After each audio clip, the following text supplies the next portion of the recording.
Alhamdulillahirabbil alamin wa bihi nasta'in ala umuri dunya waddin. Assalatu wassalamu ala asyrafil anbiya wal mursalin. Nabiyina wa rasulina Muhammad wa ala alihi wa sahbihi wa atba'ihi ila yaumiddin. Rabbi shrah li sadri wa yassir li amri wahlul 'uqdatam min lisani yafqahu qawli. Allahumma bika amsayna wa bika asbahna wa bika nahya wa bika namut wa ilaikan nusyur. Amin ya rabbal alamin.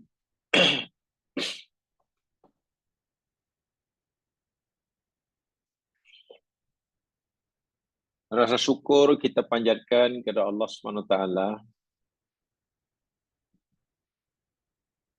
Allah yang telah menciptakan kita sebagai makhluknya yang paling sempurna dan paling mulia, yang dengan kesempurnaan dan kemuliaan yang Allah berikan pada kita melebihi daripada makhluk-makhluk yang lain,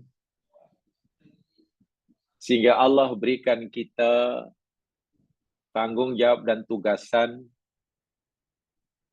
pertama sebagai hambanya, dan kedua sebagai khalifahnya. Sebab itu, wajarlah bagi kita jika setiap saat kita memohon pertolongan kepada Allah agar kita mampu melaksanakan dua fungsi kita. Karena kita memegang dua portfolio. Portfolio yang pertama sebagai hamba kepada Allah. Yang kedua sebagai khalifatullah. Memang sangat berat dua tugasan yang Allah berikan pada kita ini, tetapi ia sangatlah mulia. Sebab itulah surga dengan pelbagai nikmatnya di akhirat kelak disediakan khas oleh Allah hanya buat manusia. Allah tidak ciptakan surga dengan pelbagai nikmat untuk selain manusia. Bukan untuk para malaikat, bukan untuk hayawan. Bahkan ulama pun berbeza pendapat tentang nasib jin yang soleh. Di akhirat itu di mana? Walaupun di kalangan jin ada yang mukmin dan ada yang kafir, sebagaimana pengakuan jin sendiri dalam surah Al-Jin, ulama sepakat dan sekata bahwa jin yang kafir tempatnya di neraka. Begitu maklumat Al-Quran. Tetapi jin yang mukmin di mana tempat di akhirat, ini ulama berbeza pendapat. Ada yang berpendapat jin yang mukmin pun akan ditempatkan di surga kelak. Ada yang mengatakan jin yang mukmin pun tidak berada di surga. Kerana tidak ada dalil yang tegas di dalam Al-Quran bahwa jin masuk surga di situ. Wallahu a'lam, karena ulama berbeza pendapat. Yang pasti Surga dicipta oleh Allah untuk sebagai balasan bagi manusia yang berjaya melaksanakan dua tugasan ini. Sebagai hamba Allah, sekaligus sebagai Khalifatullah. Sebab itulah ya mas sekalian, untuk menjayakan kedua-dua tugasan ini sangat berat dan tidak mudah. Maka kita perlukan bekalan, pengetahuan, ilmu yang banyak bagi menjayakan kedua tugas ini. Karena dengan ilmu sahajalah yang mampu membimbing kita dalam melaksanakan kedua-dua tugasan ini sesuai dengan kehendak Allah yang memberikan kita tugasan. Kita masih akan bicara tentang nasihat yang diberikan oleh ulama tasawwur Ibnul Mubarak, dan ini juga ilmu untuk kita praktikkan. Karena ia dinilai oleh Allah. Sikap yang mana yang kita nak pilih, itu ada nilainya. Jika kita mengambil sikap yang salah, maka dosalah balasannya. Jika kita mengambil sikap yang betul, pahalalah ganjarannya. Minggu lepas kita bicara wasiat, nasihat yang diberikan oleh Ibnul Mubarak yang ke-8. Dan sedih sekali akhir-akhir ini, dewasa ini, nasihat Ibnu Mubarak yang ke-8 ini banyak sekali. Walaupun tidak semua, ramai sekali orang Islam melanggarnya. Minta maaf, termasuk yang melanggar itu, yakni orang-orang yang dianggap punya pengetahuan tentang agama. Sangat sedih. Yang ke-8, seperti mana yang telah kita pelajari, sebagiannya, idza ghalabat mahasinur rajuli ala masawihi lam tuskaril masawi. Wa idza ghalabatil masawi alal mahasin lam tuskaril mahasin. Jika kebaikan seseorang itu lebih banyak daripada keburukannya, maka tidak bolehlah disebutkan, diceritakan keburukannya. Sebaliknya, jika keburukan seseorang itu mengalahkan kebaikannya, maka tidak disebutkan lagi akan kebaikannya. Sedia maklum, tidak ada orang yang maksum selepas Nabi SAW. Sebaik manapun seseorang Muslim, tidak ada yang maksum. Yang maksum hanya Rasulullah SAW. Ini bermakna, sebaik manapun seorang mukmin pasti ada kekurangannya. Pasti. Bahkan boleh jadi ada kesalahannya. Nasihat daripada Mubarak ini, jika seorang mukmin yang terkenal kebaikannya sangat banyak, bila kita menemukan kesalahannya, mengetahui keburukannya, janganlah kita ceritakan, kita besar-besarkan kesalahannya. Kalau jamaah mengikutilah apa yang dilakukan oleh sesetengah, minta maaf tidak semua, oleh sesetengah orang yang dianggap beragama, punya pengetahuan agama, tengok, ngeri sekali. Imam Abu Hanifah ni seorang yang sangat alim pada zamannya. Nu'man bin Thabit namanya, sangat alim. Daripada 4 imam madhab, beliau yang paling tua. Sungguh pun sangat alim dan dihormati ketokohannya dalam agama. Kerana beliau ini bukan Nabi, pastilah ada kekurangan dan mungkin ada pendapatnya yang tidak tepat. Tapi jangan hanya kerana ada pendapat yang tepat, lalu besar-besarkan sehingga sekarang pun tengok. Abu Hanifah sudah dianggap sebagai golongan Jahmiyah. Allahu Akbar. Imam An-Nawawi dikritik Jahmiyah. Ini kerja apa seperti ini? Kebaikan yang dilakukan oleh orang seperti Imam Abu Hanifah, Imam ini sangat banyak. Sehingga jika kita tahu dan mengetahui akan kesalahannya, bak kata Ibnu Barab, lam tuskar masalahnya. Kita tidak boleh menyebut mencirikan besar-besar kesalahan sehingga seakan-akan beliau orang yang tidak semacam, yang tak boleh diterima. Kenapa kita tidak mendengar nasihat salafus soleh seperti ini? Dalam kita mengambil sikap terhadap orang sesama muslim yang lain. Kenapa ada di antara kita yang kadang lebih percaya kepada peribahasa di dalam bahasa Melayu?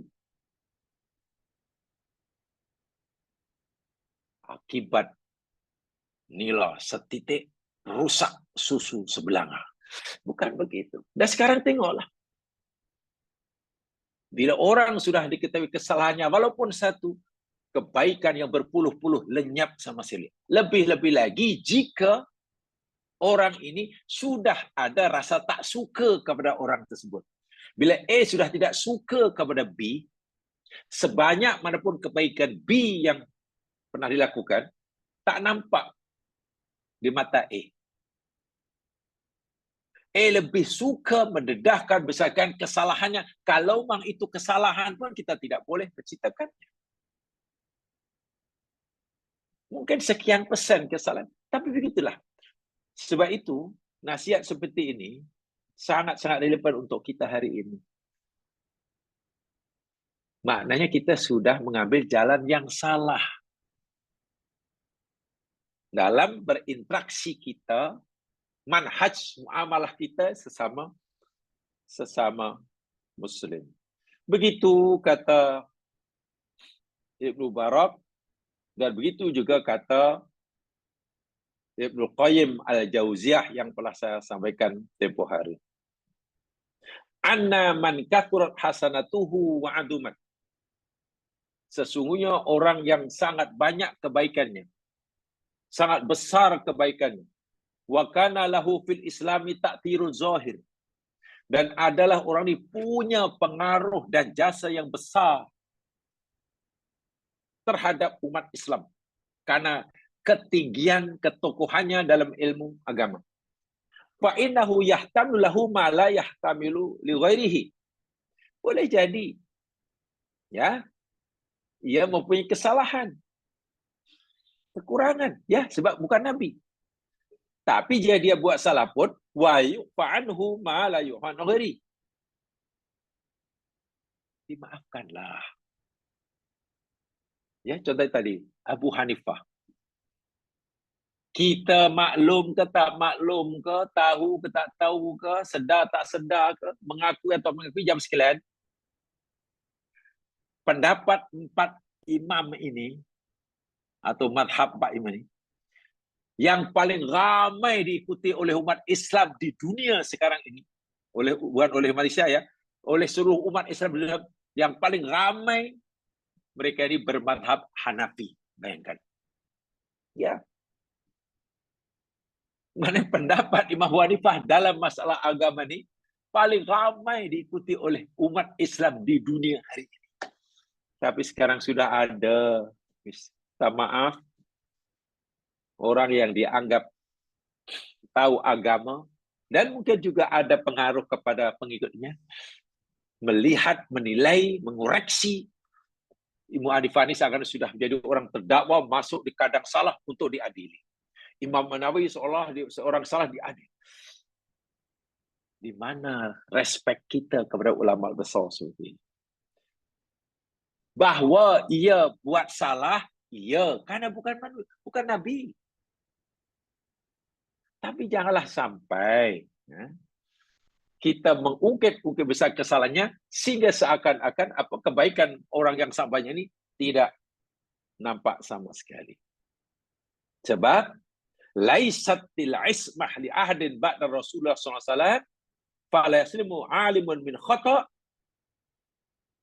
Tidak ada orang yang maksum seorang pun selepas baginda Rasul sallallahu alaihi wasallam. Dan tidak ada orang alim sekalipun yang terselamat daripada melakukan kesalahan. Itu hakiki. Itu hakikatnya. Wa man akhta'a la yudamna khatihi. Jika seorang yang sangat alim sekalipun melakukan kesalahan, ya kita hanya disuruh agama jangan ikuti kesalahan dia. Itu sajalah. Jangan ikuti kesalahan. Tetap kita tolak pasal. Tapi tidak bermakna kita tidak tak boleh kita kesalahan, lalu kita nafikan kebaikannya. Tidak boleh sama sekali. Tetap kita menghormatinya, tetap kita menghargainya, tetap kita merasa berhutang budi kepadanya, dan lain sebagainya, dan lain sebagainya. Sa'id bin Musayyab, seorang sangat alim, berkata, laisa min alimin wala syarifin wala dhi fadlin illa wa fi aib. Tidak ada seorang alim pun, seorang yang paling mulia sekalipun, orang yang punya keutamaan, kelebihan sekalipun, melainkan ada padanya cacat celah dan kekurangan. Walakin man kana fadluhu aktar min naqsihi. Tapi sesiapa saja yang keutamaannya, kebaikannya lebih banyak daripada kekurangannya, dhahaba naqsuhu bi fadlihi. Maka kurangannya, kesalahannya itu lenyap, tertutup oleh kebaikannya yang banyak. Kama annahu man ghalaba alaihi naqsuhu dhahaba nuqsanu dhahaba fadluhu. Sebagaimana orang yang banyak salahnya, kekurangan sangat banyak, ketara sekali, maka kebaikannya pun akan lenyap, tertutup. Akan tertutup. Ini yang kita pelajari minggu lepas. Jadi mudah-mudahanlah kita tidak terikut-ikut ya. Hendaklah kita bersikap adil dalam agama. Saya teringat jemaah sekalian ada satu riwayat.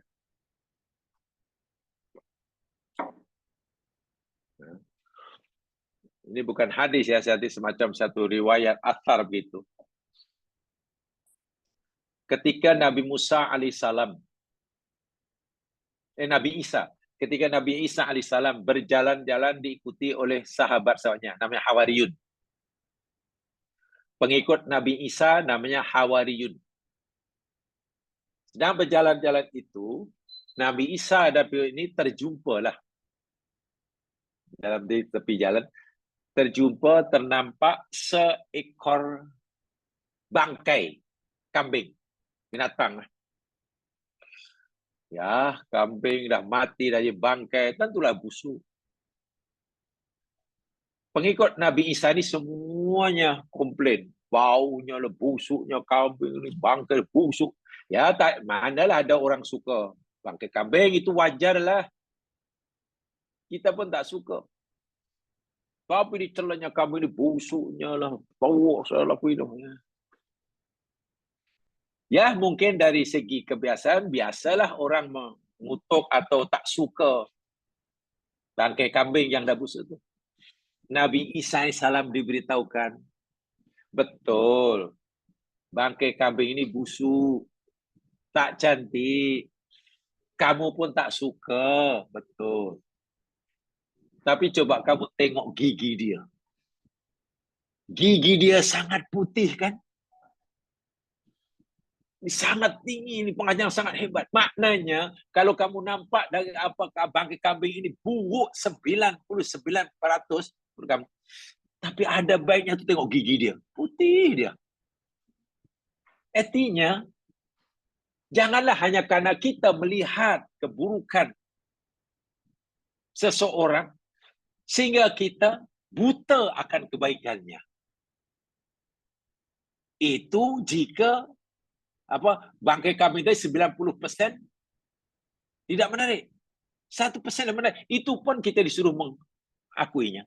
Sekarang bagaimana kalau orang itu punya kebaikan, 98% orang yang baik. Jasanya besar. 2% melakukan kesalahan. Takkanlah hanya dengan 2% atau 1% kesalahannya boleh membutakan kita akan kebaikannya yang sebanyak 98%. Inilah yang dimaksudkan. Jadi kita tidak adil. Dan nasihat daripada Ibnu Mubarak ini sama selari dengan firman Allah Subhanahu wa taala. Coba lihat jemaah sekalian di dalam surah Al-Maidah. Surah Al-Maidah. Yajrimannakum. Surah Al-Maidah ayat yang ke-8.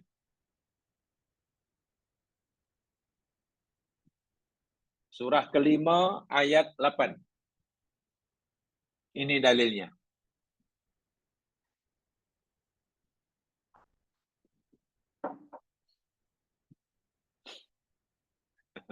Wah, Haji Adnan punya teman setia. Bagus tuh. Tak apa. Dia pun nak dengar juga tu. Bagus. Surah 5, Surah Al-Maidah ayat 8. Inilah ayat yang sebetulnya minta maaf tanpa disedari oleh kita, ramai pada kalangan orang Muslim melanggarnya. Sedih sekali. Jadi bukan hanya meninggalkan hadis Nabi, ayat Quran pun dilanggar bahkan oleh orang Muslim sendiri tanpa mereka sedari. Ya, mungkin karena lupa atau tak faham Allah. Tengok ayatnya. Ya ayyuhalladzina amanu. Wahai orang-orang yang beriman. Maknanya ayat ini itu kan pada orang beriman. Pada kita lah. Bukan orang kafir. Bukan Nasrani, bukan Yahudi, bukan Hindu, bukan Buddha. Tapi orang beriman. Orang Muslim. Apa kata Allah? Kunu qawwamina lillahi syuhada'a bil qisti. Kunu jadilah kamu qawwamina orang-orang yang menegakkan lillahi kerana Allah syuhada'a saksi-saksi atau kesaksian bil qisti dengan adil. So ada dua perintah di sini. Pertama, wahai orang beriman, jadilah kamu saksi-saksi yang adil kerana Allah. Pertama. Yang kedua, wahai orang beriman, tegakkan keadilan itu semata-mata kerana Allah. Jadi dalam kamu menjadi saksi atau dalam usaha kamu menegak keadilan, kamu tidak boleh ada apa-apa kepentingan. Sebaliknya, tegakkan itu semata-mata kerana Allah. Tidak boleh ada kepentingan. Kan seringkali jangan orang bila jadi saksi ke, mereka dia tu ada kepentingan diri. Rasa-rasa kalau menguntungkannya, jadi ya. Kalau tidak menguntungkannya, rasanya kalau menguntungkan ini, ya saya akan cakap yang benar lah. Tapi kalau saya cakap benar, akan merugikan diri sendiri, merugikan kawan-kawannya, cakap bohong. Nah ini, macam mana ni? Allah suruh keadaan itu menceritakan semata-mata Allah, bukan karena kepentingan diri. Kalau merugikan dirinya, merugikan kumpulannya, terpaksa bercakap bohong umpamanya. Tak boleh. Kemudian larangan dia. wala yajrimannakum syana'anu qaumin ala alla ta'dilu. Allahu akbar. Keras larangan dia. Wala yajrimannakum. Janganlah sekali-kali sana'anu kaum itu kebencian ya. Sana'an itu kebencian. Kaumen kepada satu kaum. Jadi terjemahannya begini, jangan sekali-kali kebencianmu terhadap satu golongan, satu kaum, yajrimanakum, mendorong kamu, menyebabkan kamu, membuat mereka kamu melakukan jarimah, dosa. Yajriman itu daripada jurmun. Jurmun itu dosa, mujrimin. Jangan sekali-kali kamu melakukan dosa oleh sebab kebencian kamu pada seseorang. Apakah contoh dosa yang dilakukan oleh kita disebabkan kebencian kita pada orang itu?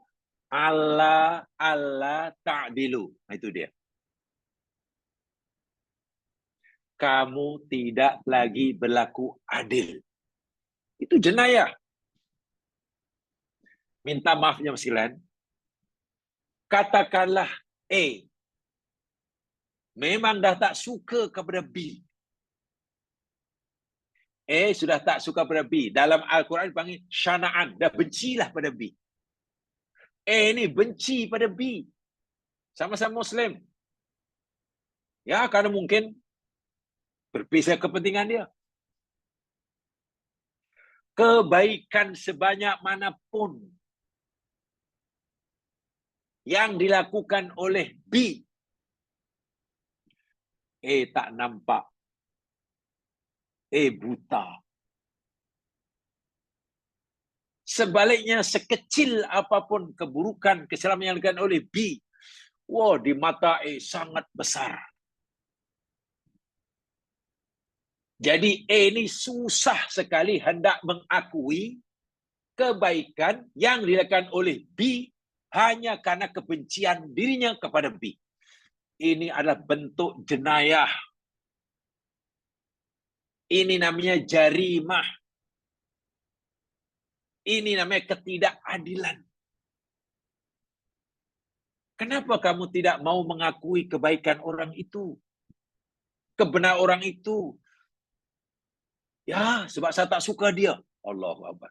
Sebenarnya kalau dah suka pada B, kalau ini sudah suka pada B, memang kamcing sungguhlah.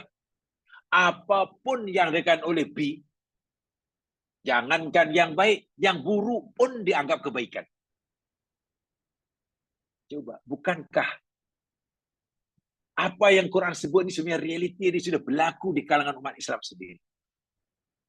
So itu dalam berkehidupan, sikap kita untuk menerima, menilai benar atau tidak bukan pada orang yang melakukannya, tapi pada hakikat kebenaran itu sendiri. Kalau benar itu benar, siapapun yang melakukannya, kita suka ke tak suka, ya kita benarkan. Kita benarkan, kita patut, ya bagus, saya setuju. Walaupun ia dilakukan oleh orang yang kita tak sukai. Sebaliknya kalau sesuatu itu benda yang salah, kita tolak. Kita tak mau menerima walaupun ia dilakukan oleh orang yang kita sukai. Sikap inilah yang Allah perintahkan dalam ayat ini. Tapi kan biasanya tidak. Bila dah suka, semua yang dilakukan benar belaka, tak ada yang salah. Bila dah tak suka, yang dilakukan orang itu salah belaka dan tak ada yang betul. Ingat, sikap yang seperti ini dalam pergaulan sama Muslim, Allah tegur dalam ayat yang ke-8 daripada surah Al-Maidah ini. So, itu perbuatan yang berat, yang serius sebetulnya. Apalagi tengok ya, di situ Allah gunakan kalimah taukid ya, la yajrimannakum. Mana janganlah sekali-kali kamu. Waktu hananun taukid. Sebab itulah nasihat daripada Ibnu Mubarak ni sangat bersesuaian ya. Bagi kehidupan kita hari ini. Sangat bersesuaian.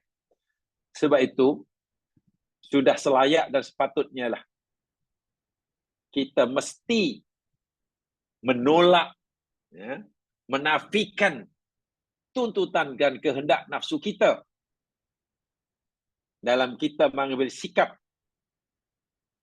terhadap orang yang kita tidak sukai atau kepada orang yang kita sukai. Tidak mudah bahawa menerima keburukan yang dilakukan, kesalahan yang dilakukan oleh orang yang sangat dekat dengan kita, itu memang tidak mudah. Sebagaimana tidak mudah kita mengakui dan memberi pujian kepada kebaikan bila ia dilakukan oleh orang yang kita tidak sukai. Memang. Tapi masalahnya kebenaran aturan ini bukan bergantung pada suka tak suka. Kalaulah kita nak menentukan benda baik dan tak itu bergantung tanda arasnya, yakni suka tak suka, hancur dunia ini jamaah sekalian. Ya, dunia akan hancur. Ini berpadukan firman Allah Subhanahu wa taala. Saya tunjukkan ayatnya. Bagaimana dunia tidak akan hancur jika tanda aras kayu pengukur untuk menilai suatu itu benar ataupun tidak bergantung kepada suka atau tak suka. Bergantung kepada hawa nafsu. Baik, lihat ayatnya.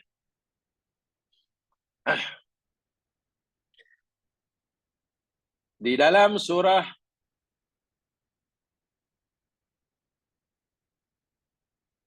Al-Mu'minun, surah yang ke-23. Coba lihat, 23.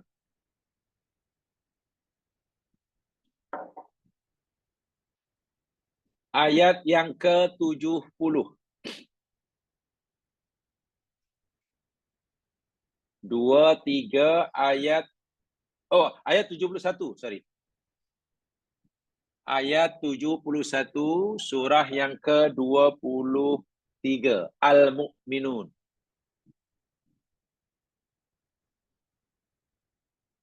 A'udzu billahi minasy syaithanir rajim.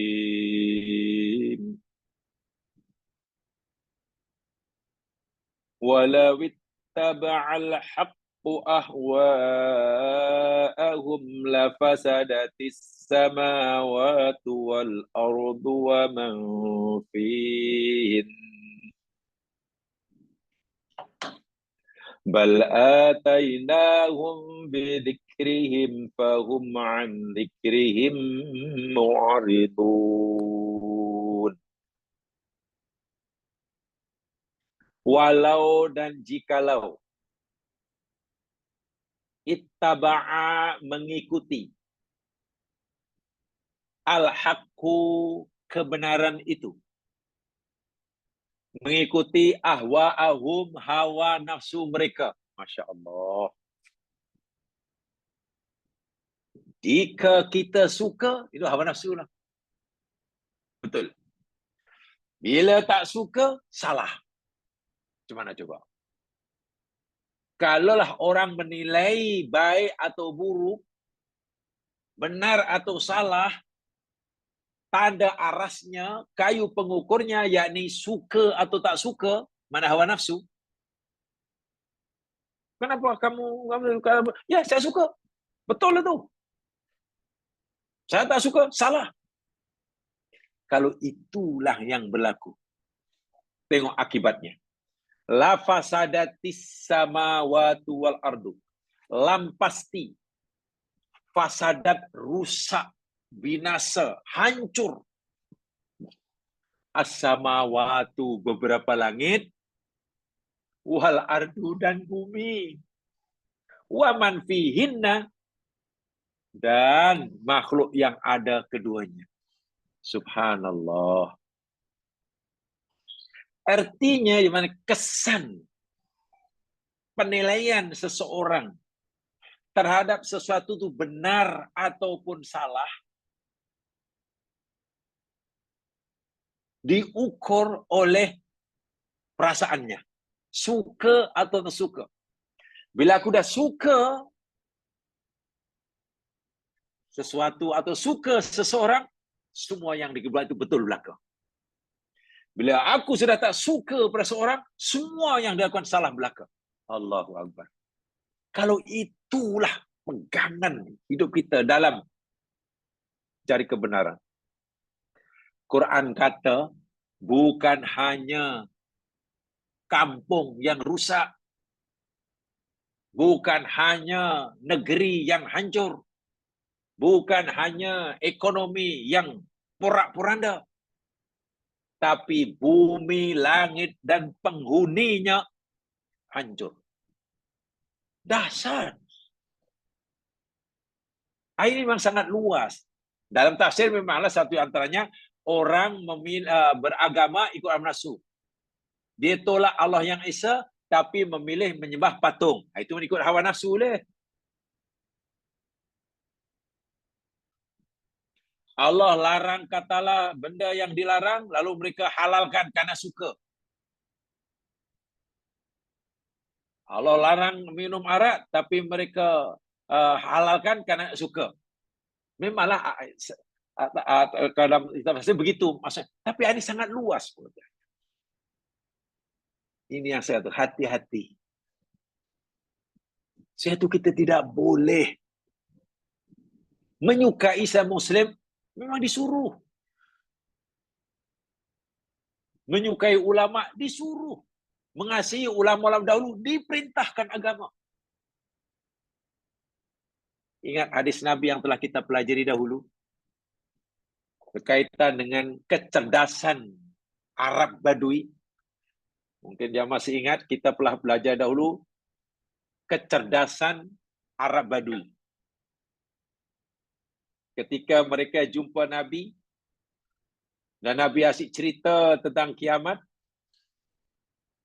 lalu Arab Badui ni macam tak puas hati.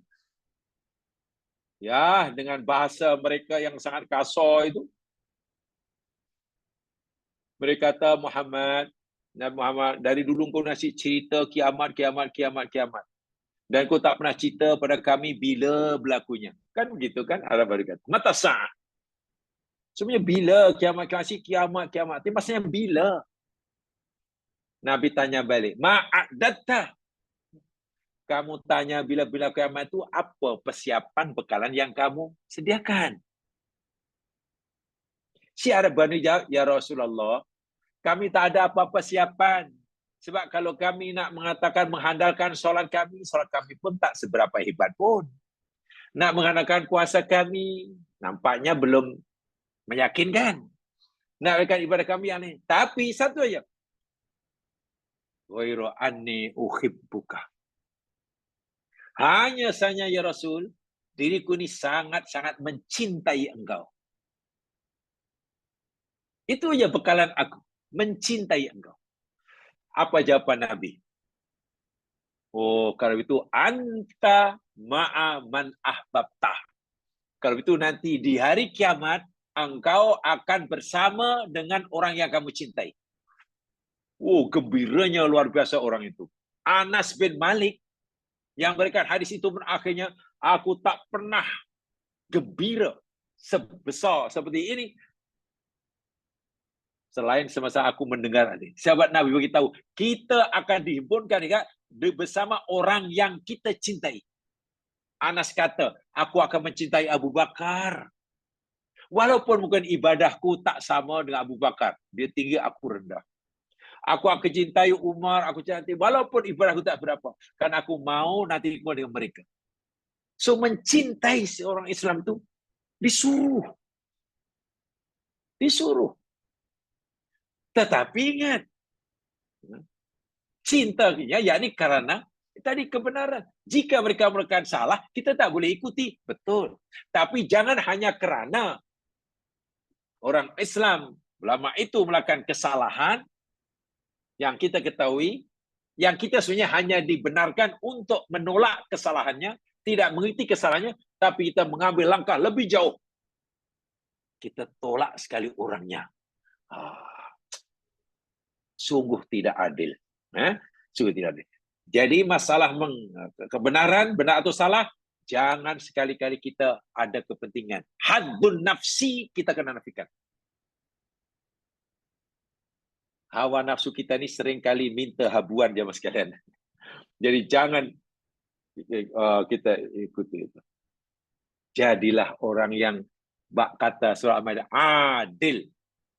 Orang adil yakni orang yang memaafkan kesalahan kecil yang dilakukan oleh seorang yang punya kebaikan yang banyak. Bisa di antaranya.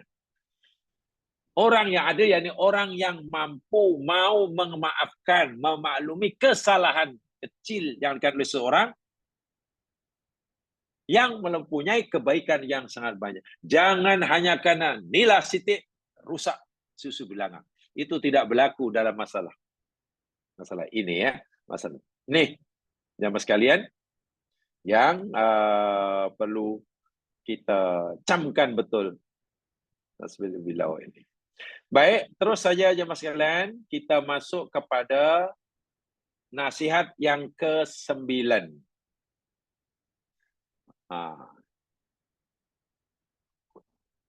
Nasihat ke-9 ini tidak kalah pentingnya. Ya, mungkin kita tidak mampu melakukannya, tapi paling tidak ia menjadi panduan bagi kita dalam menuntut ilmu. Nasihat yang ke-9 ialah riwayat ilmu itu bahagian daripada agama. Riwayat ilmu, pengriwayatan ilmu itu bagian daripada agama. Bahasa Arabnya, nasihat beliau berbunyi begini. Ini terkenal sekali, khasnya bagi pelajar-pelajar hadis pasti tahulah. Pasti tahu nasihat ini. Al-isnadu minad-din. Walaulal isnadu laqala man sya'a ma sya'a. Popular sekali. Ucapan Ibnu Mubarak ini sangat popular. Khasnya di kalangan mungkin pengkaji hadis. Atau yang belajar hadis lah. Ya, walaupun basic. Al-isnadu minad-din. Riwayat atau pengriwayatan atau jalur pengriwayatan. Dalam ilmu itu ada sebagian daripada agama. Contoh, kan hadis yang sampai pada kita atau ilmu yang sampai pada kita dijamaskan kan tidak langsung daripada Allah. Contohlah hadis yang mudah yang kita pelajari sekarang ini, tidak langsung daripada Nabi. Oh, hadis ini dari siapa? Oh, hadis daripada biasanya kita baca, oh, dari Tirmizi, rawahu Tirmizi. Oh, rawahu An-Nasa'i, dari Nasa'i lah. Oh, dari Abu Daud, oh dari Bukhari, oh dari Muslim. Masuk ayat ini, Imam Bukhari contohnya tidak langsung menerima daripada Nabi. Imam Bukhari dapat daripada fulan, fulan daripada fulan, fulan daripada fulan, daripada Rasulullah. Nah, mengetahui orang-orang yang menyampaikan hadis daripada Rasulullah hingga sampai Bukhari, itu namanya isnad. Usaha kita mengetahui itu, mencari tahu. Imam Bukhari dapat di siapa ya? Daripada fulan. Daripada Rasul. Usaha kita mengetahui orang-orang yang itu namanya isnad. Orang-orangnya dipanggil sanad. Nah, Ibnu Mubarak memberitahu kita, bagi orang tabi'in senang. Kalau tabi'in mendapat hadis, senang je mas sekalian. Tabi'in hanya kata, awak dapat hadis ni dari siapa? Oh, saya dapat hadis daripada Ibnu Abbas umpamanya. Ibnu Abbas daripada Rasulullah, senang. Hanya cukup sebut seorang aja. Karena tabi'in hidupnya selepas sahabat. Mesti tabi'in dapat di sahabat. Senang kan? Jadi jika tabi'in kata umpamanya, Ya, katalah Ibnu Barak kemudian berkata, Sami'tu Rasulullah sallallahu alaihi wasallam yaqul. Aku pernah mendengar Rasulullah SAW bersabda. Katalah yang kata itu Ibnu Barak. Yang kata itu kalau Said bin Musayyab. Kita pasti tertanya-tanya. Wahai Tuan Ibnu Mubarak, engkau kata mendengar Nabi bersabda. Pertanyaannya, bila engkau mendengar Nabi itu bersabda? Sebab baginda Nabi sudah wafat, engkau belum lahir. Coba. Baginda sudah wafat, tapi ini belum lahir. Bolehkah ucapan orang macam itu diterima sebagai hadis Nabi? Tak boleh. Itulah maksudnya. Saya pada berkata, tuan-tuan dan puan-puan, saya pernah mendengar atuk saya berkata, memberitahu saya begini-begini-gini. Jamaah berhak bertanya pada saya. Bila atuk awak berkata, atau bila awak lahir, oh saya lahir tahun sekian. Atau awak meninggal, oh atau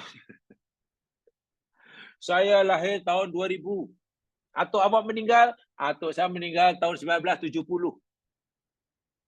Coba. Orang boleh percaya kalau saya kata atuk saya mendengar atuk. Tak mungkin sebab atuk sudah meninggal, saya belum lahir. Nah, itu namanya sanad. Jadi kalau saya mendengar ayah saya berkata, ayah saya mendengar atuk saya berkata, itulah namanya isnad itu. Barulah berita yang saya sampaikan orang boleh percaya. Ini dalam masalah agama. Coba tiba-tiba Imam Al-Bukhari katalah, aku mendengar Rasulullah SAW bersabda. Katalah kalau dibenarkan orang kata begitu tanpa menyebut dari mana sehingga Nabi. Walaulal isnadu. Kalaulah sia-sianya tidak adanya riwayat yang bersambung Rasulullah. Laqala man sya'a masa'a. Niscaya seseorang akan berkata apa yang dia mau kata. Orang akan cakap apa sajalah. Orang itu kata, dulu Nabi bersabda. Dan mereka kata, ya kami yakin Nabi bersabda. Wah, bahayalah kalau agama macam tu. Sehingga orang dengan mudah menisbahkan ucapannya atau ucapan seseorang terhadap Nabi SAW. Wah, Nabi tak pernah kata. Sehingga agama pasti akan jadi rojak.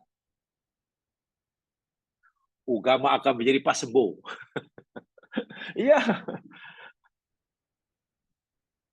Kalau pasembo, tak pasembo itu sedap, halal dimakan. Tapi kalau agama macam pasembo, itu sebabnya kenapa setiap kita yang menyampaikan hadis Nabi, paling tidak kita menyampaikan, kena tahu bahwa hadis itu benar-benar daripada Rasul, disahkan oleh sahabatnya ini, dan itu ada sarannya. Dan kita yang menyampaikan mesti tahu itu, walaupun melalui buku yang kita baca. Jangan menyampaikan hadis yang tak disebutkan sanadnya. Dan lalu kita kata Nabi bersabda. Akhirnya tengok. Sedih sekali jemaah sekalian ya, sangat-sangat sedih. Hadis-hadis palsu, hadis-hadis yang hadis-hadis palsu atau hadis-hadis yang bukan daripada Nabi lah, dikatakan daripada Rasulullah SAW. Dan popular sekali. Saya nak beri satu contoh. Mungkin jemaah pernah mendengar orang kata, tuan-tuan dan puan-puan, sebagai orang Islam ini kita wajib mencari ilmu.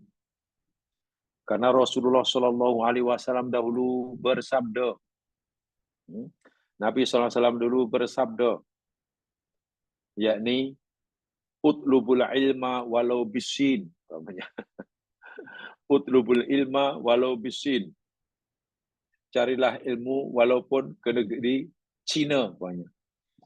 Tengok, Carilah ilmu walaupun ke negeri Cina. Tengok tuan-tuan, bagaimana pentingnya mencari ilmu. Hingga Nabi suruh kita mencari ilmu walaupun negeri Cina. Mencari ilmu hingga negeri Cina tidaklah salah. Betul. Mencari orang Islam, mencari ilmu ke negeri Cina, karena Cina mungkin punya ilmu yang kita tidak miliki, tidak salah, iya. Boleh, boleh. Yang tak boleh tu bila kita kata Nabi bersabda, carilah ilmu walaupun Cina. Itu yang salah tu. Menisbahkan sesuatu yang bukan daripada Nabi, itu yang salah. Ditanya, dari mana hadis itu? Tak tahulah, tapi saya baca dalam buku macam itu. Allahu Akbar. Akhirnya orang akan kata apa yang dia mau kata. Dan itu bahaya. Banyaknya penyampaian hadis-hadis palsu. Atau paling tidak hadis-hadis yang sangat dhaif. Berleluasa dalam masyarakat. Khasnya bila pada bulan-bulan atau waktu tertentu. Itu karena mereka tidak memperhatikan nasihat dari ilmu barak. Tidak peduli tentang sanad. Bagi kita, kewajipan kita, kalau macam saya, ingin menyampaikan satu hadis. Minimum, saya berkewajipan untuk memberitahu kepada yang mendengar, bahwa ada yang sampaikan saya ini lemah. Minimum, kalau lemah, kita akan lemah. Walaupun mungkin maknanya kuat. Karena kalau hadis itu lemah, mana hadis itu diragui datangnya pada Nabi. Dan kita tidak boleh menisbahkan sesuatu kepada Nabi kecuali dengan atas dasar keyakinan, bukan hanya sangkaan. Quran demikian juga. Ya, kalau Quran kan boleh duduk depan kita ya. Tapi kalau hadis kan kita dengan Nabi ini sangat jauh jamaah sekalian. Beza dengan tabi'in. Tabi'in hanya satu generasi sahabat. Sahabat memanglah hidup sama Nabi. Bila sahabat kata aku mendengar, betul lah. Pada zaman sahabat senang nak cari isnad, tak ada masalah. Pada zaman tabi'in tak ada masalah. Tabi'in pun sudah masih kurang masalah. Kita, ya Allah, sudah berapa generasi selepas Nabi. Sebab itu di sini dinyatakan, isnad, mengetahui jalan pengriwayatan hadis itu hingga ke Nabi, itu adalah sebagian pada agama. Sebab kalau orang tidak mengambil kira isnadnya, orang akan bercakap apa saja yang dia suka tentang agama. Dan lihatlah hadis-hadis palsu yang beredar dalam masyarakat. Lebih-lebih lagi pada bulan tertentu ke, hari tertentu ke. Kejalani nanti bulan Rajab, banyak tersebar hadis-hadis dhaif tentang Rajab. Hadis tentang nisfu Sa'ban, hadis tentang Asyura, bahkan Masya Allah. Siapa yang mengetahui akan masuknya bulan Sa'ban pada orang lain ini. Hati-hati ya. Di sini hati-hati. Jadi kewajipan kita yang belajar ada hak untuk mengetahui status hadis tersebut. Bila disebut itu hadis lah. Sementara kewajipan yang menyampaikan, ya, ada kewajiban untuk menjelaskan status hadis yang disampaikan. Berdasarkan ya rekod yang ada dalam kitab yang dibaca. Itu paling tidak. Isnad minaddin, dinyatakan tadi, riwayat dalam ilmu itu sebagian daripada agama. Daripada agama. Laisat hadisan an Nabi SAW. Dan memang dia bukan hadis daripada Nabi SAW. Wala yura hatta bin dhaif. Wala wari wa inna huwa qaulun mansuban li Abdullah ibn Mubarak. Betul, ucapan yang ada di al-isnadu minaddin. Walaulah isnadu laqala man syaa ma syaa. Memang bukan ucapan Nabi. Itu kita yakin. Ini ucapan Ibnul Mubarak. Betul. Tak boleh kita kata qala Nabi, tak boleh. Contoh begitulah. Hanya saja fa inna ahla sunnati idza hakamu ala hadisin bisihhah aw dhafi, karena sesungguhnya pakar-pakar sunnah apa mereka hendak mengutuskan, menetapkan sama ada hadis itu sahih ataupun dhaif, la yahkumuna alaihi bimujarradil hawa. Mereka tidak memutuskan berdasarkan hawa nafsu. Rasa-rasa cantik, rasanya baik, ini Nabi yang bersabda. Rasa tak baik, tak boleh. Sahih atau tidak suatu hadis tidak boleh ikut rasa-rasa lah sebab ini kuat ni. Lagi pula apa salahnya? Wah, bahayalah. Lagi pula apa salahnya? Aulani suatu ra'yin ala ra'yin, atau hadis yang tadi diterima walaupun tak ada sanadnya karena ingin menguatkan pendapatnya. Dia punya pendapat untuk meyakinkan orang lain bahawa pendapat betul itu, carilah hadis untuk menguatkan menjadi hujahnya. Wah, hadis itu tak diketahui dari mana sumbernya. Itu salah besar itu. Itu dosa. Innama yahkumuna alaihi bi usulin wa qawaid ghayah fi diqqah wa dhabti bila mahabbatin aw inhiyaz. Sebaliknya mereka akan memutuskan, ini ahli-ahli hadis akan memutuskan hadis itu sahih atau tidak berdasarkan kaidah yang sangat mendalam dan teliti, tanpa rasa diikuti rasa suka atau rasa benci. Bila suka, ini hadis sahih. Bila tak suka, ini yang tak boleh. Saya suka perawi itu, kalau itu pasti sahih. Saya tak suka, tak boleh. Wahadihi kutubur jahwati, sebab itu dalam ilmu hadis ada namanya yakni ilmu ta'dil wajarh. Ilmu yang berbicara tentang kritikan terhadap perawi. Apa nilai ulama hadis ini tentang perawi hadis ini? Oh, orangnya gini, gini, gini, gini, gini. Memenuhi syarat keadilannya, kepakarannya, ingatannya, terbebasnya dosa-dosa besar. Itu namanya ta'dilnya. Ta'dilnya. Jarahnya mana? Oh, perawi ini ingatannya lemah. Dia lupa, sering lupa. Dia tidak amanah. Pernah diketahui berbohong. Istiqomah melakukan dosa kecil. Nah, komentar itu namanya jarah, celaan. Dan bila seorang rawi itu sudah terkena jarah dari ahli-ahli hadis, hadisnya ditolak.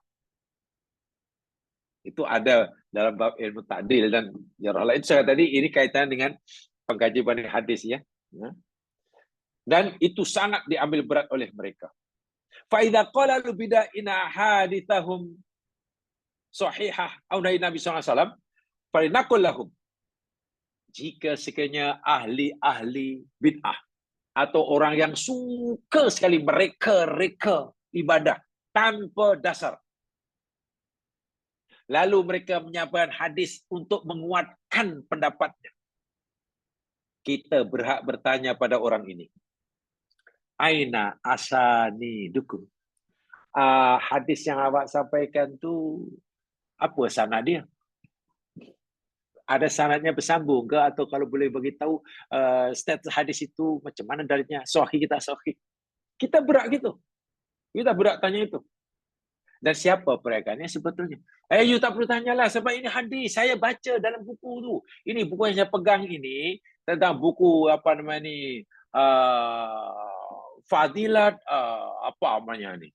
Ini ada, ini hadis, tengok. Ditulis hadis Nabi. Tak boleh lah. Tak boleh. Kan?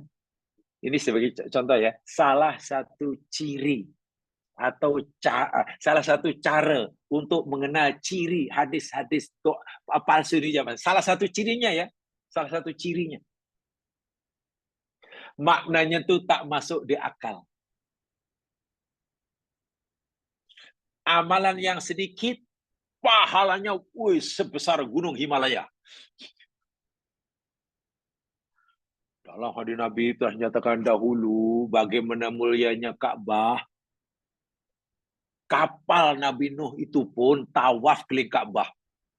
Logik tak logik? Banjir bukan main besar. Semua bukit tenggelam. Sehingga kapal Nabi itu kan tawaf keliling Ka'bah. Dalam hadis manalah. Itu tak masuk akal. Itu salah satu cara yang mudah untuk menilai hadis palsu. Atau juga untuk apa? Salah satu cara untuk mengenal ciri-ciri hadis palsu, tak munasabah langsung. Melakukan amalan yang kecil tapi pahalanya menyamai pahala 100 orang mati syahid. Allahu Akbar walillahilham. Ini luar biasa. Sampai begitu sekali ya Mas Kinan. Minta maaf ya. Ini sekadar minta maaf.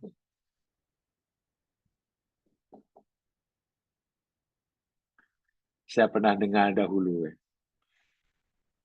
Seorang penceramah menyampaikan tentang ketaatan istri kepada suami. Memanglah, itu banyak hadis-hadis sahih. Istri patuh pada suami, suami ada hak untuk ditaati, karena suami punya kewajiban untuk menanggung segala-galanya. Zaman dahulu, tuan-tuan, istri para sahabat, semua luar biasa, patuh pada suami. Bila suaminya pergi keluar rumah bekerja, istri menunggu di rumah, dia masak sedap-sedap. Habis masak pula, dia tunggu suami balik, berdiri belakang pintu. Sambil memegang apalah rotan di belakangnya. Suami balik, diserahkan rotan itu pada suaminya. Wahai suamiku, silalah makanan. Makan telah sedangkan. Nah, jika makanan yang aku masak tak sedap, pukullah aku. Pukul aku. Ini kita mengarut sungguh sampai begitu sekali. Tidak ada sama sekali kisah segitu Mas. Bahkan minta maaf ya Mas, sekali minta maaf. Ada yang sudah terlanjur populer. Tapi hadisnya dhaif. Ya. Hadisnya dhaif. Maknanya hadis itu diragui. Itulah. Diragui daripada Rasulullah. Saya kejam pernah mendengarkan kisah ada seorang sahabat namanya Alqamah. Alqamah ini sahabat Nabi yang luar biasa, patuh alimnya, ibadahnya. Tapi konon diberitakan sebelum matinya tak boleh mengucap kalimat syahadah karena menderhaka pada ibunya, punya dosa pada ibunya. Selepas ibunya memaafkannya, baru Alqamah mampu mengucap kalimat syahadah. Ya mas sekalian, hadis itu sangat dhaif. Alqamah ini sahabat yang hebat, pejuang yang luar biasa. Tiba-tiba ada cerita yang menyatakan beliau ketika dekat ajal tak mampu mengucap kalimat syahadah. Tapi sudah terlanjur populer.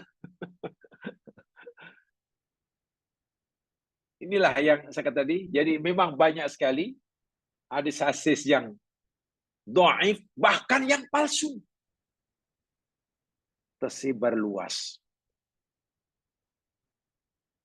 Sehingga Ibnu Mubarak yang sangat prihatin, orang tak biasa prihatin tentang nak menjaga kemurnian agama Islam, mengeluarkan satu nasihat. Isnad itu termasuk agama. Kalaulah tanpa isnad, seseorang pasti akan berkata tentang agama apa yang nak katalah. Yang penting qala Rasulullah. Dan orang awam pasti angguk-angguk, apalagi mungkin yang menyampaikan orang yang dianggap berilmu dengan agama. Ini sangat bahaya. Ini sangat bahaya sekali. Al-Islam minad-din, walau Islam laqal man syaa, lidzalika lama dhahara fitan wa ikhtalata ahlul ahwa bi ahli taqwa wal shalah. Lebih-lebih lagi ketika fitnah telah bermaharajalela, agama sudah dikuasai oleh hawa nafsu, Maka qala ulama sammu lana rijalakum. Saat itu bila ada pada zaman dahulu, bila ada orang menyampaikan hadis kepadanya, yang menerima hadis akan tanya, sammu lana rijalakum. Tolong beritahu pada kami, hadis itu dari mana ya puncanya? Itu mula-mula dahulu. Itu zaman generasi dahulu ya sekalian.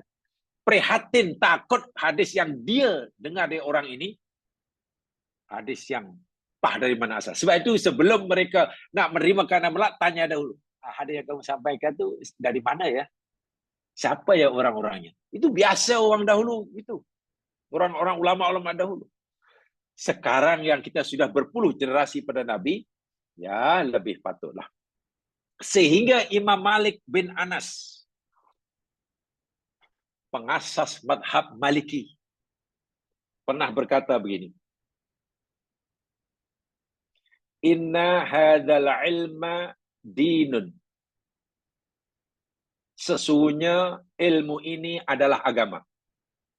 Ilmu itu sendiri adalah agama. Fanzuru amman ta'khuduna dinakum. Sebab itu perhatikan oleh kamu dari siapa kamu mengambil agama kamu. Ilmu itu adalah agama. Sebab itu perhatikan oleh kamu dari siapa kamu mengambil agama kamu. Kita nak beramal agama dengan begini-begini. Pastikan dari mana kita mengambil ilmu agama itu. Faqad agraqtu sam'in. Dan aku telah menjumpai 70. Wa asyara biyadi ila masjid Nabi sallallahu alaihi wasallam kulluhum yaqulu qala fulan qala Rasulullah. Imam Malik berkata, sungguh aku ada pengalaman. Aku telah temukan ada 70 orang sambil merujuk kepada Masjid Nabawi. Di dalam tu ada 70 orang. Aku pernah temui.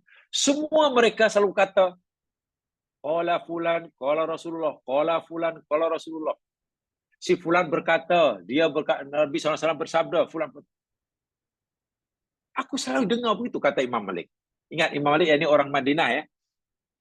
Falam akhud anhum sayyan. Tapi aku tak peduli seorang pun dari mereka. Aku belum berani menerima ucapan orang itu. Kalau orang itu hanya kata,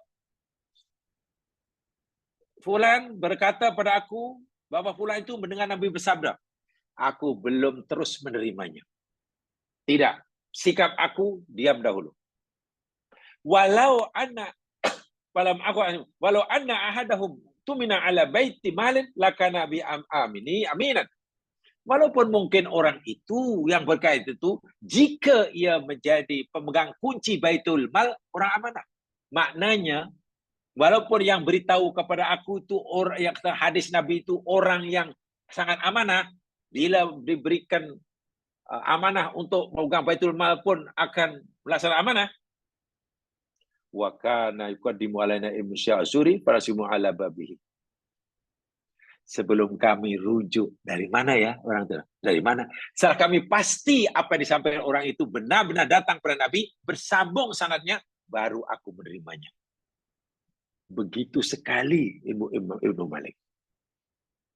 Itu ketika Imam Malik hidup pada zaman masih ramai orang yang amanah. Itu pun nak pastikan hadis itu benar-benar dari Nabi. Bagaimana kita hari ini? Paham ya? Sehingga Imam Malik jamaah sekalian memberi wasiat pada kita begini. Sangat menakutkan juga ya riwayatnya. Qala al-Imam Malik bin Anas rahimahullah. Berkatalah Imam Malik bin Anas, mazhab Maliki, radhiyallahu anhu, ada kata rahimahullah, la yukhadul ilmu an arba'atin. Ilmu itu tidak boleh diambil daripada 4 jenis manusia. Keras sekali Imam Malik. Ilmu tidak boleh kita ambil daripada 4 jenis manusia. Mana 4 jenis orang ni, kita jangan ambil ilmu daripada dia. Ini kata Imam Malik ya, bukan kata Nabi. nak tunjuk betapa berhati-hatinya Imam Malik dalam menuntut ilmu. Yang pertama, safihun yu'linus safaha wa in kana arwan nas. Safih itu sebenarnya orang bodoh. Tapi kami dahulu belajari safih mana orang yang, sebab kalau bodoh jahil kan. Jahil, bodoh, safih. Dahulu kami masa belajar dungu. Jamaah tahu apa mana dungu? Apa dungu bahasa Melayu? Jahil juga, dungu. Dungu. Bahasa kami dahulu safih itu dungu. Mana lebih teruk, dungu ke jahil? Tommy, Dato' Azmi, menurut Azmi apa? Dungu dengan jahil itu mana tu? Lebih kurang ni Ustaz. Dungu ni apa? Kalau bahasa Melayu ada dungu ke? Ada dungu. Ada. Dungu apa maksudnya dungu? Orang yang bodoh. Bodoh, tak tahu apa benda. Dungu. Orang yang ini apa dipanggil idiot kah? Idiot. Ya? Idiot ya? Idiot. Macam idiot lah. Oh iyalah. Ya, pertama orang idiot lah. Dungu. Yang nampak kedunguannya. Orang yang bodoh dan nampak kebodohannya. Betapapun dia paling produktif dalam meriwayatkan ilmu. Allahu Akbar. Orang yang dungu dan nampak kedunguannya, walaupun dia paling produktif, paling rajin menyampaikan ilmu agama. Ibnu Malik kata, jangan kamu ambil agama orang ini. Saya tengoklah cara bodoh. Dan sekarang pun kan banyak kan. Istilah itu pun sekarang sudah, apa ni, cakap bodoh. Ini memang buat kerja bodoh, cakap buang bodoh tak. Sekarang pun dah jadi biasa. Oh, macam ni saya tak boleh percaya je sekarang. Kalau ikut Imam Malik lah. Kalau kita mau ingin jadi murid Imam Malik, takkan kita ini cakap bodoh. Ya cakap bodoh kan lawak bodoh, tak tahu apa nama lawak bodoh ya. Macam lawak kau lawak bodoh. Dan sebagainya. Ini tak boleh. Dungu dan menampakkan kedunguannya. Betapapun ia orang yang paling produktif dalam meriwayatkan, menyampaikan ilmu nasihat dan dia bla bla bla. Tak payah. Yang kedua, sahibu bid'atin yad'u ila hawa. Ini nasihat kedua. Imam Malik kata, jangan ambil ilmu daripada orang yang kedua, yakni pelaku bid'ah yang menyeru kepada kebid'ahannya. Jelas-jelas orang ini banyak melakukan amalan yang bid'ah yang tidak ada dasar yang sahih dari agama. Jangan ambil ilmu daripada orang seperti ini. Banyak tokoh tambah dalam agama.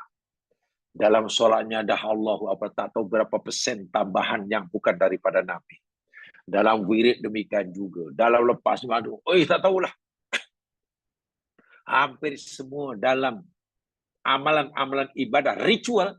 Ingat ya, bid'ah ini hanya ada dalam ibadah. Jamaah sekalian ya. Istilah bid'ah ini hanya ada kaitan dengan ibadah. Dalam masalah dunia, maksudnya tidak ada istilah bid'ah sebenarnya. Kalau ada bid'ah pun hanya bid'ah dari segi bahasa yalah.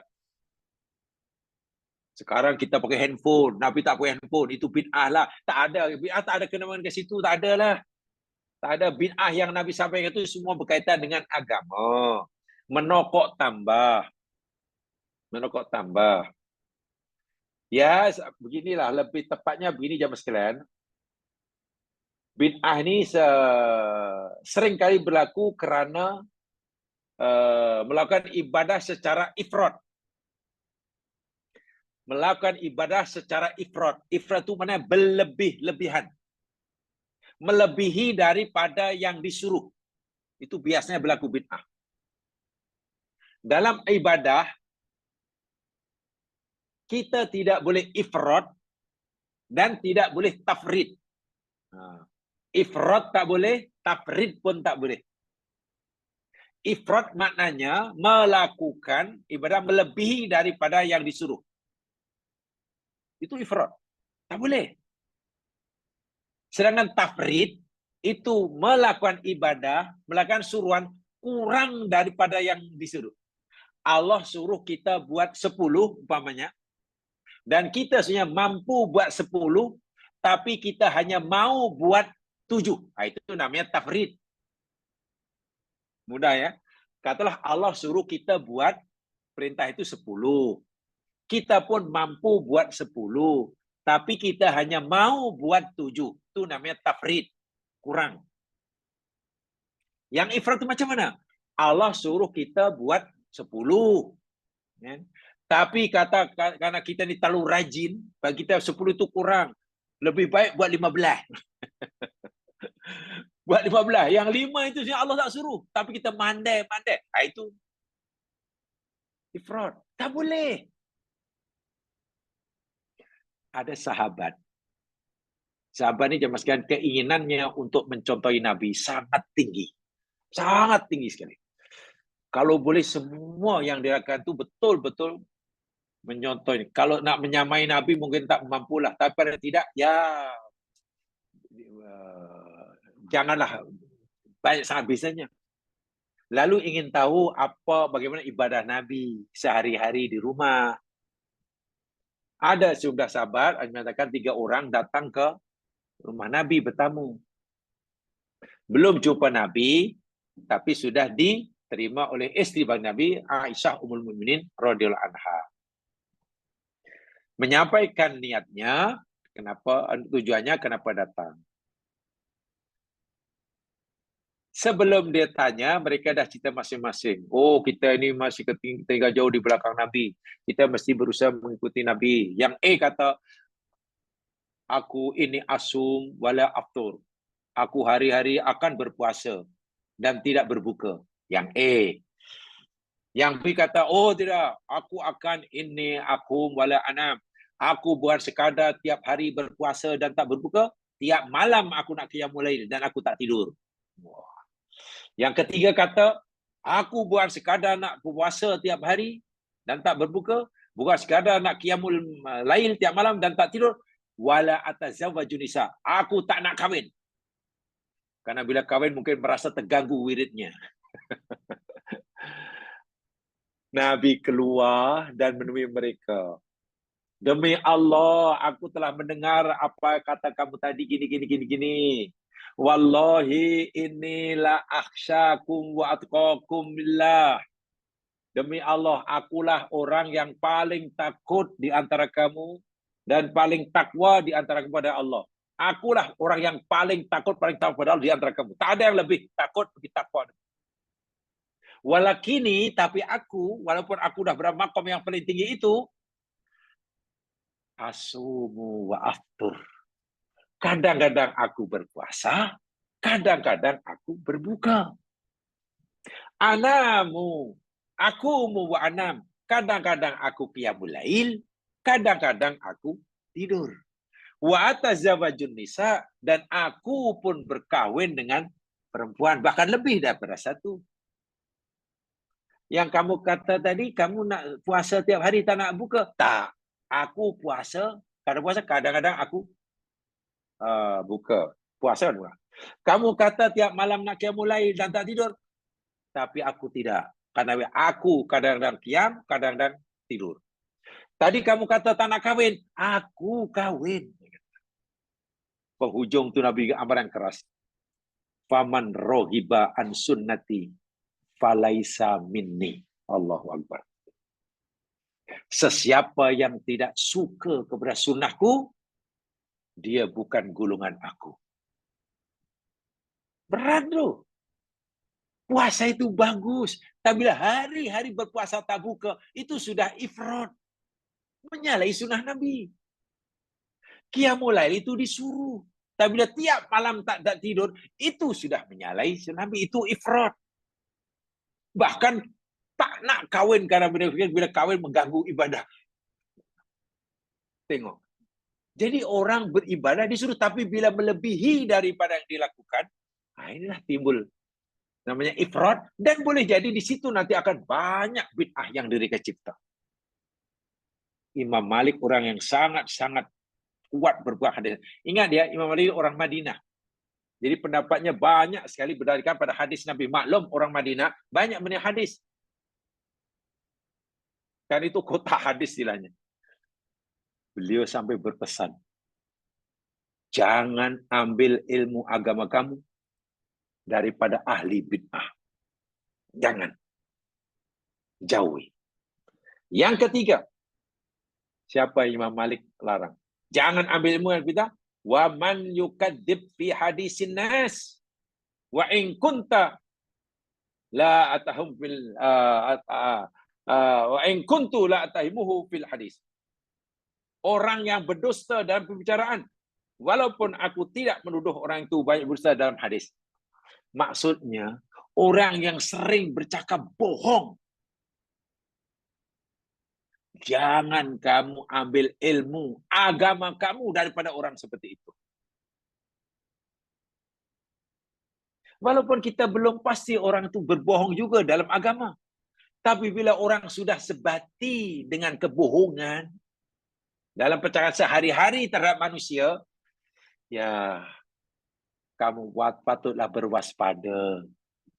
Jauhi kamu daripada menuntut ilmu kepada orang seperti ini.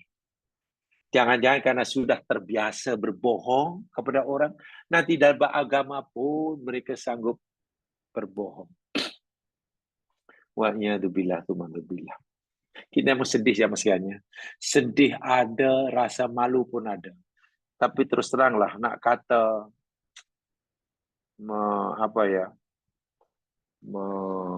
mengutuk pun insyaAllah tidaklah. Tak baik. Kalau kata mengutuk tu insyaAllah tidak. Itu tidak baik. Tapi sedih ada dan malu pun ada. Kan baru ada berita wa'iyadzubillah ya. Ada konon ya, seorang ustaz punya pondok tahfiz. Didapati bersalah, masuk penjara 13 bulan. Karena kesalahan yang tak senonoh. Ditambah pula rupanya, ya Allah, termasuk yang akan menyelewengkan dana apa tu, Allah Akbar. Malu sungguh kita. Ya kita malu kenapa ada orang Islam seperti itu, orang yang dianggap ustaz oleh sesetengah masyarakat. Jadi kalau seperti ini, ya gimana? Bukankah hakikatnya yang sedikit sebanyak mencemar kesucian Islam itu justru setengah orang Islam sendiri? Kalaulah orang bukan Islam katakanlah,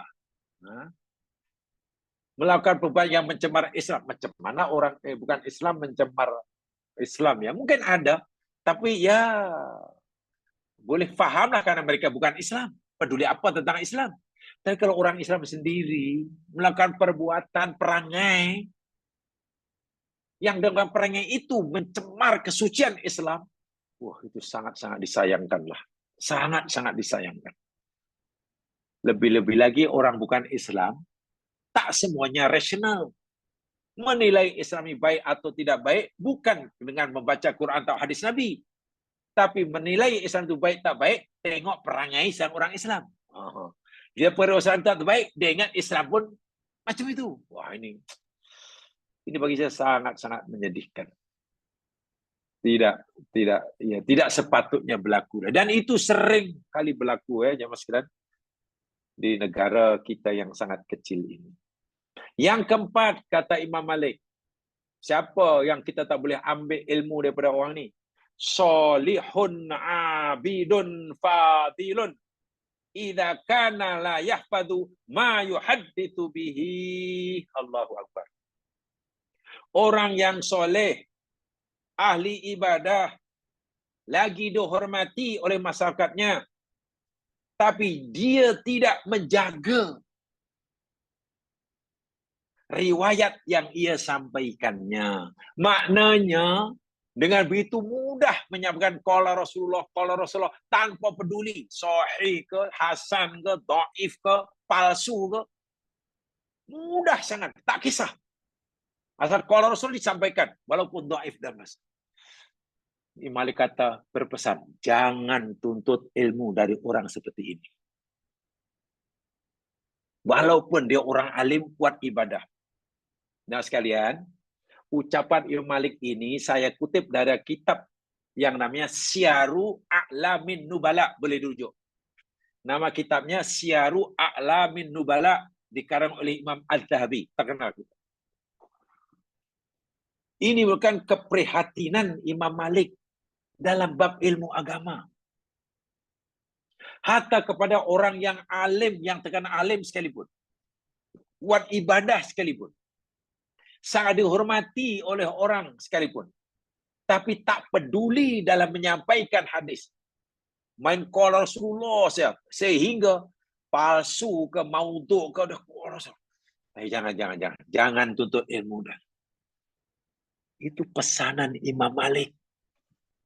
Dan sebetulnya pesanan itu juga diikuti oleh ulama salafus soleh. Sehingga agama Islam ini tetap suci, tetap murni. Nak menjaga kesucian agama Islam daripada tokoh tambah yang bukan daripada agama, tidak mudah. Pertama, mesti mengeberat tentang isnad tadi. Nah, isnad. Yang kedua, tentulah orang Islam mesti menjagalah perangai, tidak boleh melakukan perbuatan-perbuatan yang dengan perbuatan itu akan mencemar kemuliaan dan kesucian orang Islam. Jadi betul kata pesanan yang diberikan oleh Ibnu Barok. Al-isnad minaddin. Laula isnad laqala man syaa masyaa. Isnad itu termasuk agama. Kalaulah orang itu tak mengambil berat tentang isnad dalam menyampaikan agama, niscaya seseorang akan cakap apa ya yang dia akan cakap. Keluar daripada mulut qala Rasulullah, ini dah macam air aja. Tak pedulilah sahih ke dhaif ke maudhu ke yang itu. Dan orang awam bila sudah dengar qala Rasulullah pasti wah itu nabi bersabda. Saya itu Imam Malik mengambil sikap yang sangat tegas, keras memberi nasihat. Jangan kamu ambil ilmu daripada 4 golongan manusia, yang terakhir itu sangat-sangat patut kita ambil berat ya, karena mungkin banyak berlaku dalam masyarakat kita hari ini. Orang tak peduli dalam menyampaikan agama, walaupun dia rajin ibadahnya, dikenal orang yang berilmu. Tapi itulah kadang-kadang orang suka Allahu Akbar. Begini jamaah sekalian, saya kadang-kadang terfikirlah. Katalah kalau ada menyampaikan ayat Quran, tadabbur Quran, tentang surah An-Naml katalah. Surah An-Naml lah. Cerita Nabi Sulaiman umpamanya. Cerita Nabi Sulaiman, kisahnya dengan Bulqis umpamanya. Dalam Al-Quran itu penekat yang dikatakan oleh Al-Quran, yakni Bulqis yang kafir akhirnya memeluk agama tauhid berkat kegigihan Nabi Sulaiman dan berkat kejayaan Sulaiman meyakinkan Balqis bahwa Tuhan yang sebenarnya itu hanya Allah. Bulqis masuk Islam, kisah itu habis dan tidak diulangi dalam surah-surah yang lain. Mungkin kalau seorang Ustadz katakan kisah itu setakat itu, mungkin pendengarnya masih rasa kurang puas. Tapi bila lain kali ada ustaz katalah penekanannya bukan masalah akidah, bukan masalah kejayaan Sulaiman menarik Balqis masuk Islam, tapi ada tokoh tambah, kisah percintaan Sulaiman dengan Bulqis lah, pikir petunangannya kisah wah itu mungkin ramai pendengarnya. Wih, mungkin dapat, ini yang kami nak. Tapi ustaz tempoh hari itu mungkin ilmunya tak cukup lah. Dia cerita Sulaiman Balqis macam dah selesai. Yang ustaz ni pandai ni. Ini bacaannya mesti luas ni. Dia boleh tahu macam mana kisah pertunangan, perkahwinan. Kenapa ada tokoh tambah macam tu sekali? Gitulah. Yang peliknya itu pula yang diminati. Pelik tak pelik? Inilah salah satu yang dipesan diingatkan oleh Imam Malik itu. Dahlah kita ini masalah awam biasanya tak merasa cukup dengan apa yang Quran ceritakan. Mesej sebenarnya Quran sampaikan tidak kita terima, tapi kita lebih suka yang wah ada bunga-bunganya, ada apa namanya ramuan dia. Sebab sok kan, wah cinta dulu macam mana Bulqis akhir tepusnya senang Nabi, saya tertarik dengan Bulqis macam mana perkahwinannya. Wah itu belum. Akhirnya puas hati, wah baru tahu ceritanya. Rupanya betul Sulaiman kahwin dengan Bulqis. Walaupun Quran tak cerita, ya maksudnya langsung tidak ada cerita. Riwayat Sahih pun tidak ada. Coba dari mana coba taman cerita? Tapi kenapa justru yang macam itu yang memukau, yang memikat orang dan dianggap orang menyampaikan itu dianggap orang yang hebat. Dan saya yakin kalau ceramah itu ada, woi pasti pendengarnya hampir ramai. Penonton dan mungkin jadi viral. Jadi itulah nasib agama kita hari ini. Jadi memang nasihat ilmu ini sangat relevan sekali. Alhamdulillah kalau kita punyalah satu komitmen yang kuat. Bukan saya punya komitmen untuk terus mencari ilmu, mendapatkan ilmu tentang agama, tapi juga punya komitmen yang kuat untuk memastikan setiap apa ilmu yang kita terima ini berdasarkan fakta yang benar, yang sahih. Itu mustahaknya. Karena ilmu yang tidak ada kebenaran itu tidak ada nilainya sama sekali di sisi Allah.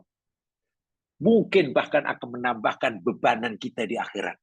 Karena bila kita beramal tidak berdasarkan ilmu yang betul, amal kita ini bukan jadi bekalan, tapi menjadi bebanan.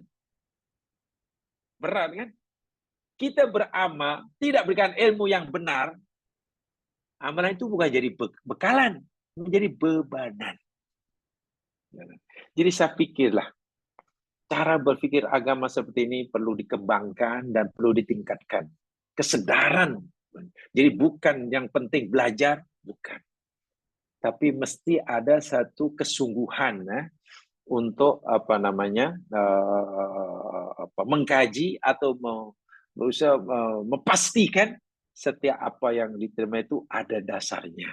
Inilah bukan hanya sesuatu yang dongeng atau hanya menjadi agama sudah sempurna. Tidak perlu ada tokoh tambah dengan cerita-cerita Laila Majnun. Agama ini tidak perlulah dibubuhi dengan pelbagai cerita-cerita Laila Majnun untuk menarik penonton. Tak perlu. Tidak perlu. Saya pernah membaca zaman saya buku kitab masa menuntut dahulu. Saya ya baru menuntut sekolah menengah, mana tahulah. Kita itu namanya Daqaiqul Akhbar.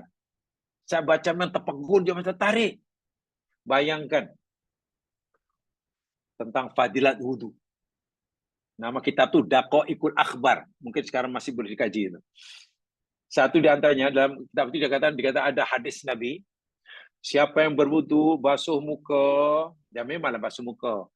Setiap titisan air yang jatuh daripada basuh muka, setiap tetes air, satu tetes air itu menjadi seorang malaikat. Tengok. Jadi malaikat maksudnya. Jadi seorang malaikat satu tetes. Dan seorang malaikat itu punya 70 mulut.